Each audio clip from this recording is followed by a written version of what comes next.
Hey friends, Peggy Hall back with you from the healthyamerican.org. We are going to do a deep dive on the Hawaiian, well, he's actually Moroccan, but he is the executive director of the Hawaiian Public Housing Authority. And there have been some shocking scandals surrounding this fellow, and I don't hear anybody bringing this to the forefront, given that he will oversee, most likely, some of the rebuilding in Lahaina after the intentionally inflicted disaster on the unsuspecting population. I think that his background bears a little deep digging. Don't you agree? So what we're going to do is, let me share my screen here. And actually, before I share my screen, will bring you a message from the sponsor of this show. I've had a longtime sponsor, noblegoldinvestments.com, and I understand that some of you may be new to my channel. And for the last month, I've not been running any of my sponsor messages out of deference to those who have lost their homes and their lives and their livelihood in Lahaina. And this is not strictly coverage on the fire itself. So that's why I'm running this message. And of course, you can always fast forward, or you can check out what I have to offer you. So let's do this. I'm going to hop right on over to noblegoldinvestments.com. And this is where you can secure your future with a gold IRA. Are you feeling unsure about your finances these days? You're not alone. That's why Noble Gold Investments is here to help. And some of the customers have said the Noble Gold crew walked me through everything with no stress. And with their help, I can finally sleep easy at night.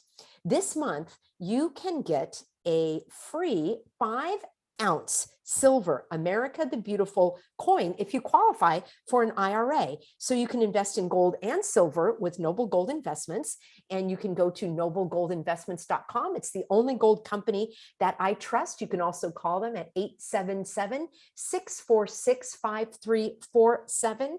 And of course, there is no guarantee of results, and every investment carries a risk. All right. Let's do a deep dive into the Public Housing Authority Executive Director, Hakeem Wansafi. When I first saw this fellow and I saw his name, I just immediately knew that he was Moroccan because I lived in Morocco and I have many Moroccan friends. I speak Arabic. I'm very familiar with the culture. And it is interesting that there is a number of, I think maybe a substantial number of Moroccans or Arabs who live in Hawaii. Who wouldn't want to live in Hawaii? It's beautiful. It's paradise. And I don't begrudge anyone living in Hawaii. I don't begrudge anyone their nationality. The only reason I bring that up is because this position has to do with so much of Hawaiian history and culture and the way that the people have been, let's just say, have had their lands stolen from them. So to have a non-Hawaiian, or let's say a non-Hawaiian born in that position, is it just me?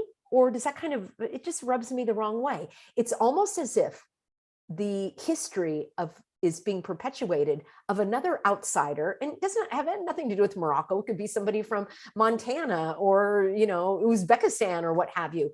But there's so many interesting things that are connecting Morocco to Hawaii. So I thought it would be interesting to do a little deep dive. So I'm going to do this. Let me queue up a few of my notes here, and then I will share this with you right here.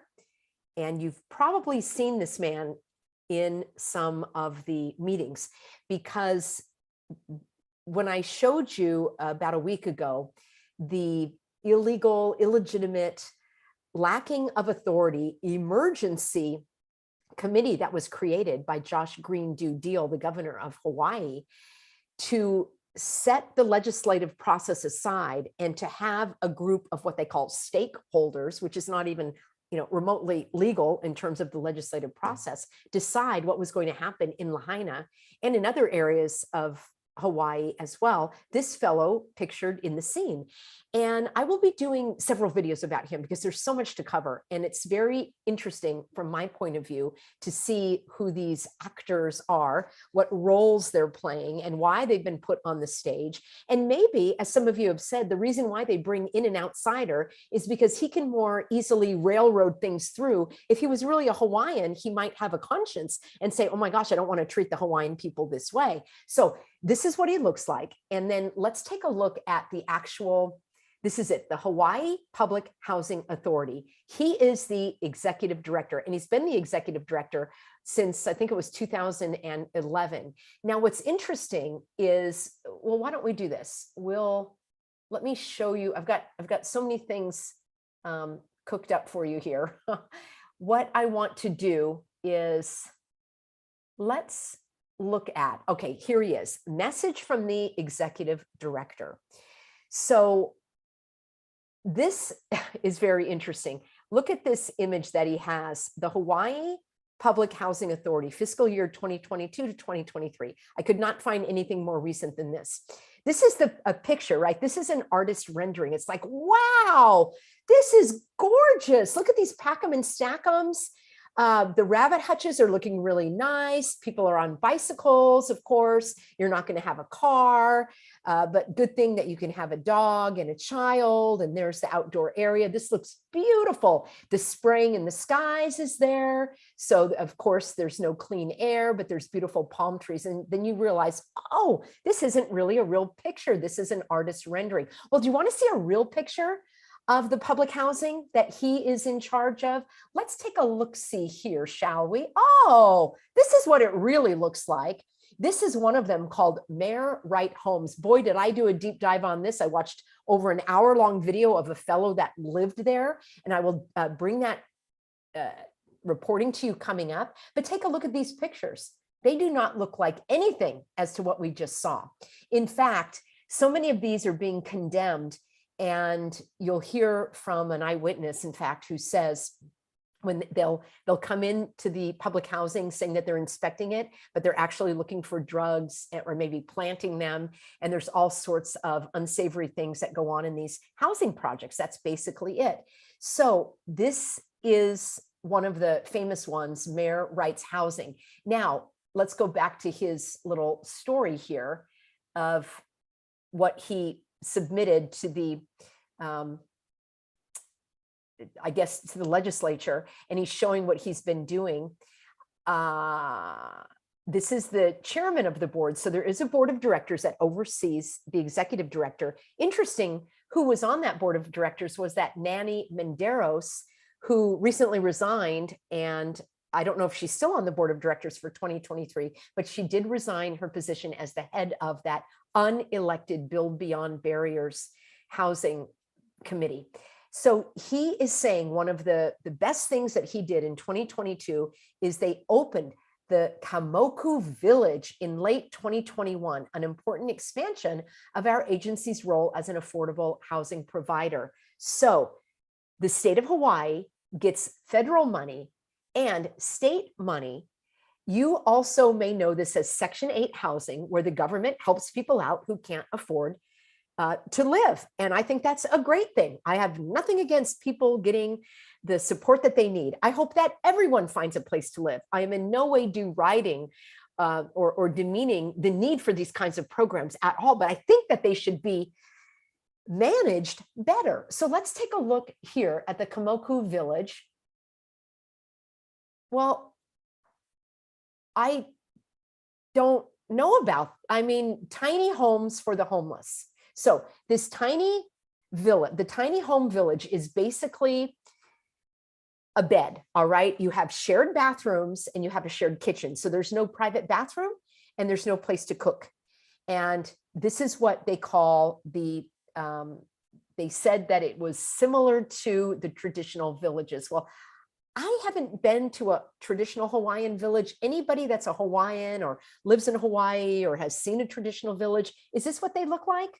I'm not quite sure this is it. Now, you may be saying, Peggy, this is 100 times better than being out on the street. Well, it's one way of not being on the street, but I think there might be other ways. So anyway, this is one of the projects that he is very happy about. Now, he was quite grilled here 2015 because the public housing units are not habitable. So kind of like a slumlord that just allows everything to, be run down. That's what he is in charge of. So this is in Hawaii. And here you can see what it looks like. This is what that Moroccan Hakim is in charge of. and there's his picture. He's in charge of about they love that number 6,000 units. It does not seem outrageous that you'd be able to make those habitable. Now, when we look at, let me do the stop share for a moment. There's something more in his background that's quite troubling to me. So there have been people that have been digging into his background, and I'm just going to read a little bit to you so you don't have to. Oh, let me share this with you before I get started. Here's another one of the scandals. In 2020, Hakeem Wansafi, the executive director of the Hawaii Public Housing Authority, said the vendor that they were working with for the lottery system for the homes had a software glitch, which mistakenly caused some applicants' names to be entered more than once. Gee, I don't think that would give them any favorable standing to get their ranking up in the housing lottery. So that's one of the scandals here. Here he is signing that he chose the High Ridge Costa Development Company for the highly anticipated Kalemomi redevelopment project for 10,000 affordable housing units. And here you go, modern, they're going to transform the existing low density, right, where everybody has their own apartment, housing properties into modern mixed use, mixed income, transit oriented communities. Those are the rabbit hutches. And again, you may be in favor of that. It might be something good for those that are homeless, but here you go. By replacing the existing properties and constructing state-of-the-art high-rise buildings, the project will create a modern and sustainable community that meets the highest standards of living and affordability. The commitment of Governor Josh Green New Deal, he always has to remind everybody that he's a doctor. He puts MD, even though he's the governor. I don't know what that has to do with it.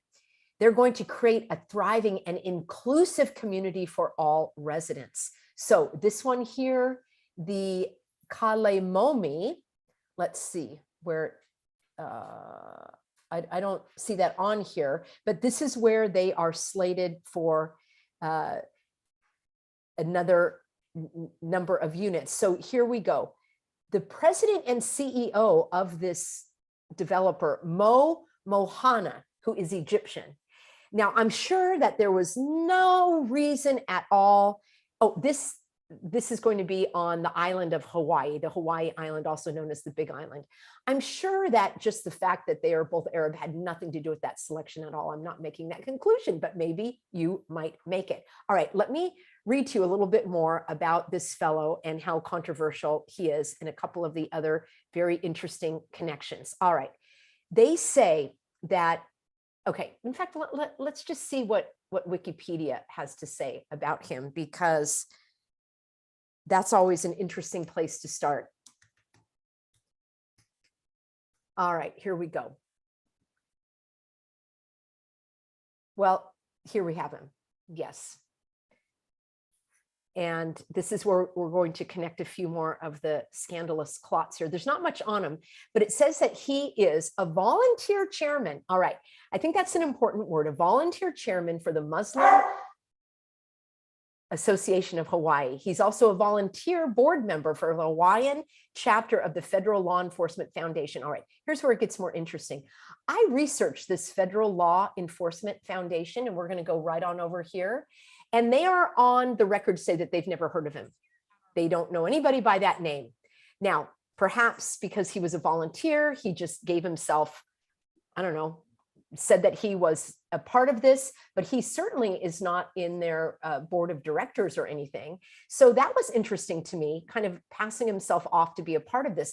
Now, what's also interesting about this Federal Law Enforcement Foundation, let's say that he was involved. Let's just give him the benefit of the doubt and say that he was involved with this. Take a look at what they are involved in. They are involved in DNA collection. This Federal Law Enforcement Officers Association, which is basically like a union for federal law enforcement officers, they actually are in favor of taking away your rights. They were in favor of the cancer screening tools at, I'm going to have to cut this short, friends, sorry, the barking dog and nobody to take care of her but me. hubby's not home at the moment. I do want to let you know, this is going to be a part 1 of this. I will continue. But what I wanted to draw to your attention is that this agency is in favor of the expansion of the DNA collection for law enforcement. And it also was in favor of Apple unlocking your phone to take your information. They also were in favor of, I think it was back here, in favor of the airport screening. They said it did not violate your rights. So it looks to me a very left-leaning organization, even if he was involved, although they said they don't have any record of him doing that. Now, one thing that they said, you know what, friends, I'm gonna have to cut this short. I will do another video for you. I know I did my first one, ran a little long, and I need to take care of my little doggy. So signing off for now, always grateful to have you on board. And please be sure that you're on my free Substack. And I look forward to following up with a part 2 about the scandals of this public housing official. Let me know what you find out about him, and we'll continue to dig deeper. See you soon, everybody.